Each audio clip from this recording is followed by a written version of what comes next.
more of these to come. This video is in collaboration with The Complete Natural Irish Dairy. I am an ambassador for them and I love working with them. I will be doing a Twitter picnic on the 31st of this month, which is a 17-kilometer run.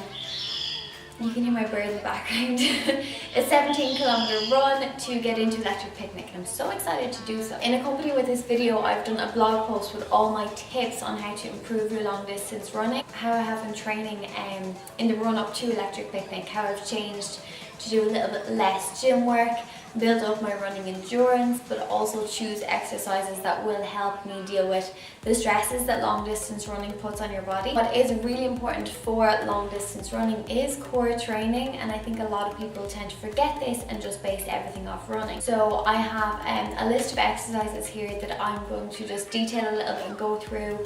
If you're trying to build up core strength, not talking about necessarily a six-pack or abs, but a really good strong core to help with your everyday posture, your everyday living. And these are some of the best exercises that I would recommend or I would do. They're just body weight, but it's really important to remember as you're doing them, you have to really keep your core engaged, take them slow, do them with control, and don't rush through them. So here we go. I'm going to go through 6 exercises nice and quickly that will hopefully help you. And I would recommend, if you're doing them, apart from the last one, which is going to be a plank, you do anywhere between 10 to 20 reps. What you're best able to do, where your last few reps are going to be a real push in terms of holding your form and engaging your core.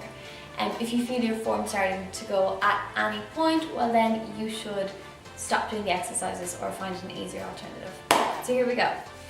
Our first exercise is going to be a dead bug. So when you're doing a dead bug, you're going to lie down flat on your exercise mat. You got to make sure you keep your back pushed down into the mat. Keep it flat.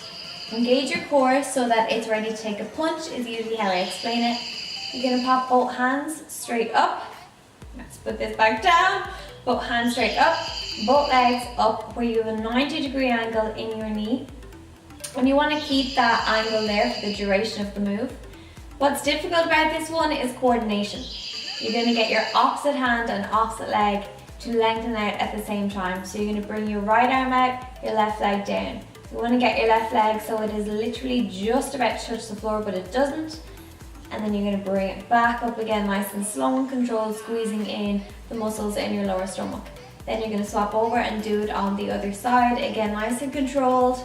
Then bringing it back up, squeezing in those muscles nice and tight, keeping them engaged throughout the move. What's hard about this is when you get down to this point, keeping your back flat to the mat, make sure that you do, okay? And you're going to swap over, continue that up. Make sure that you don't start to let things kind of fall, move, let things bend, go too quickly.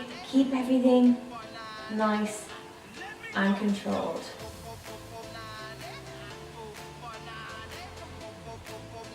And our next move is going to be a V-up. So a V-up is actually quite a difficult move, but there's lots of different versions that you can do. I'm just going to take you through a few today.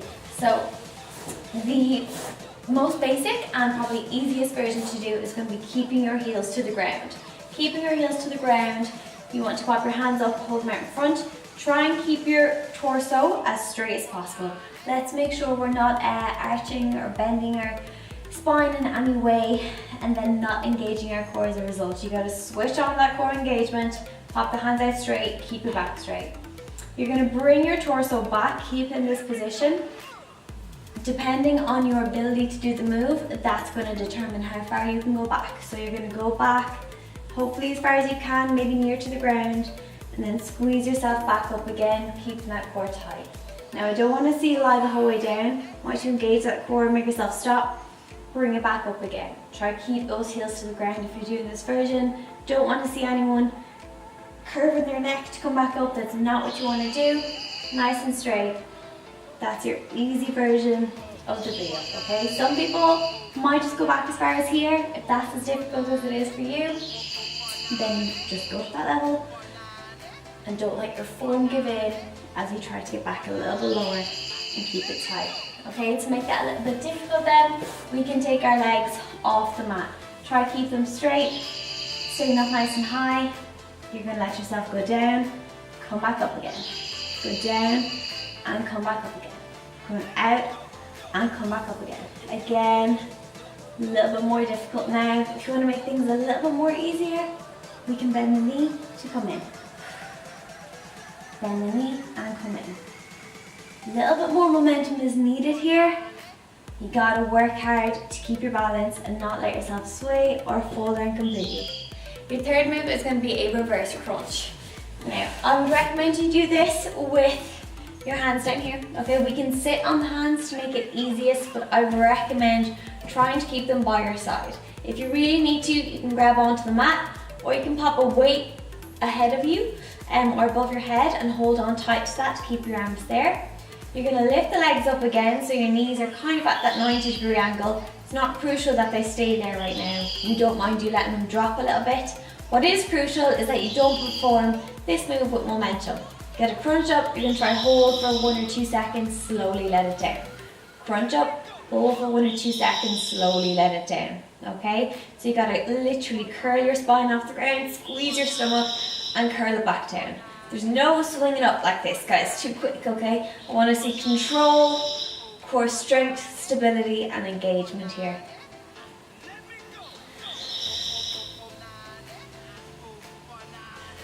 And that is your reverse crunch.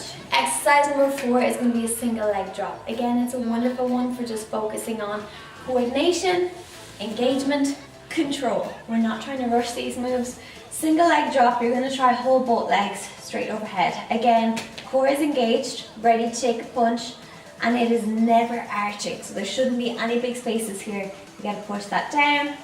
Keeping both legs straight then, arms by your side. You're going to let one leg drop, drop, drop, drop, drop. So it's just about to touch the floor, and then slowly control it up again, squeezing those muscles, keeping them engaged the whole time. Just about to touch the floor, and back up again. As you lower that leg, there may be a temptation to let your lower back rise. That's where you have to switch on that core strength and not let it. Bring those legs down nice and slow, up nice and slow. Now, if you're finding this move too difficult, okay, a slightly easier version that you can do is bend the legs and just try kick one leg out, not as close to the ground, and then back in. Kick it out, not as close, and then back in. In time, you can start to try get it closer to the ground, and then in time, start to straighten your legs. Okay. Exercise number 5, where you're nearly through them, is going to be your straight leg and hip raise, and this is quite an advanced move. If you find it too difficult, don't worry about it, you just stick with your reverse crunches. So your straight leg and hip raise. Again, you got to work on that control and not using just the momentum of the move to get you through it. So legs are going to be straight, and it kind of does exactly what it says in the tin. Your hands should hopefully be by your side. If you're struggling, hold on to the mat. Worst case scenario, just sit on your hands. Legs are out straight. Again, switching on that core now, so my lower back doesn't rise. There should not be a space there. Keeping it tight, you're going to lift the legs up. Hips, try hold for 1 or 2 seconds. Slowly roll your spine back down onto the mat. Feet come real close to the ground. And back up again. Slow rolling. Keep the legs straight. Feet come real close to the ground. Try talk when you do this. Really increases the difficulty level. So that is your straight leg and hip raise. Hardest part of the move, guys, is just here and here, getting that control, bringing your spine back down. Straight leg and hip raise. Okay, and your final move that we're going to do is called a plank, which I'm sure most of you know. I'm not going to detail that one for too long. You can do a forearm plank, and that's what we want to try and get everyone doing. We're just holding yourself like so. Plank of wood, running from my shoulder down to my ankle. Keep my knees locked back so I'm engaging my quads. Core nice and strong and tight. Imagine I'm holding a €2 coin between my bum cheeks so I squeeze my glutes. Keep my chest proud. Do not let your lower back start to fall. Do not hold yourself back here. Try to keep your shoulder directly over your elbow.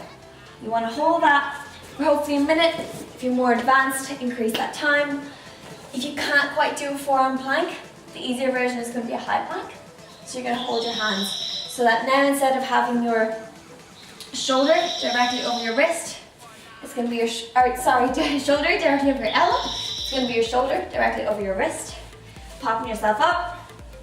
Now the imaginary plank of wood is running from my shoulder down to my ankle. Still keeping my knees locked back, so I'm engaging my quads, squeezing my glutes, chest proud, not letting this sag or not push myself back here. And they are probably my favorite, some of the best body weight exercises that you can do to develop better core strength, stability, and overall posture in your everyday life. It's really important to work on having a strong core, regardless of whether you want to improve your long distance running or not. Guys, thank you so much for watching this YouTube video, and the link to accompany this video with all my tips on how to improve your long distance running and what I was doing while preparing for a Tour de Picnic is in the box below. See you soon!